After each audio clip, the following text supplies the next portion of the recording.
Hello friends, welcome back to Cisne con corbata. My name is Cisne and today we're going to be discussing whether or not using references while drawing is cheating. Let's go!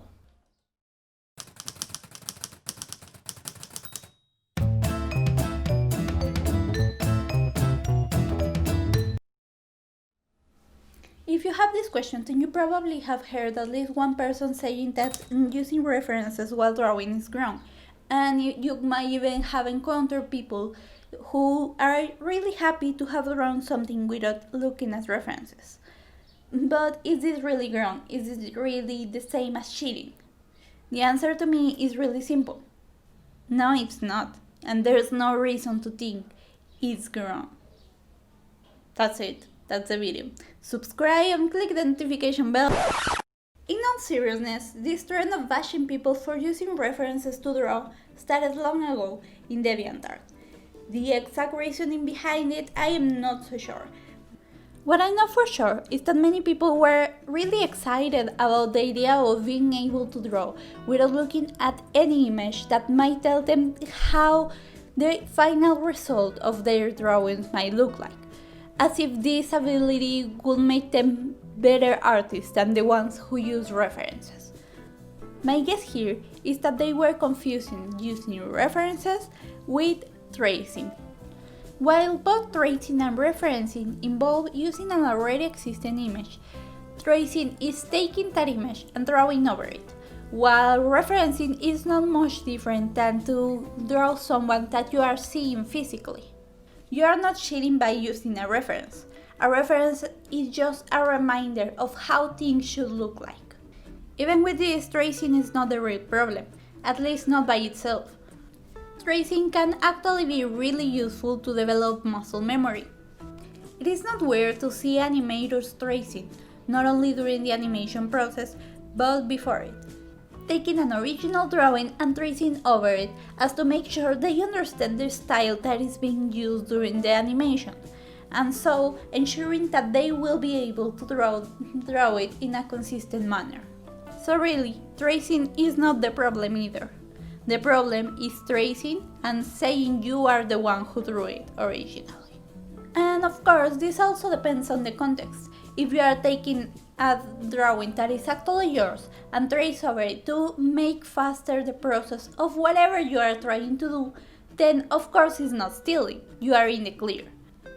As a general rule, I wouldn't recommend having tracing as something that you get very comfortable with outside of a practice environment.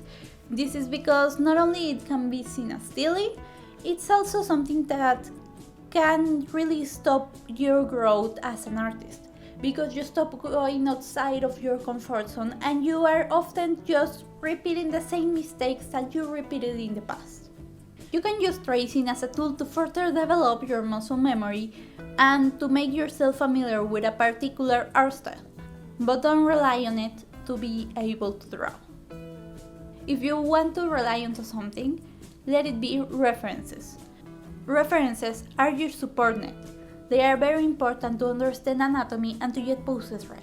And if you are drawing inanimate objects or you already know a lot about anatomy, they are always a helpful reminder to refresh your memory on how things should look like. Now that we clarified that, here are some of my tips to use references effectively. First of all, I would recommend giving preference to real-life pictures instead of to drawings. This is because drawings are already affected by style. This is every quirk, every habit, and in general every choice the artist made.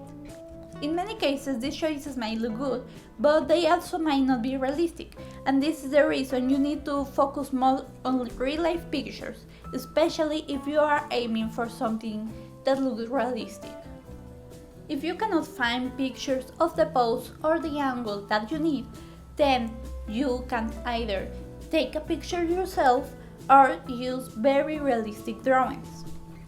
A very useful trick that I found on Twitter is to add a K-pop term at the end of your search.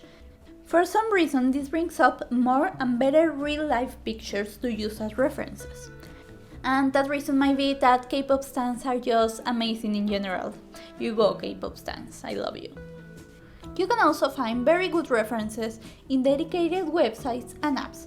I will leave down in the description some of my favorites. Now, this happens more often than not. What if you already look everywhere and you still cannot find the pose you want? Then I would recommend photobashing. Photobashing is a technique commonly used in concept art. What you do with photobashing is that you take many different images and you mesh them together.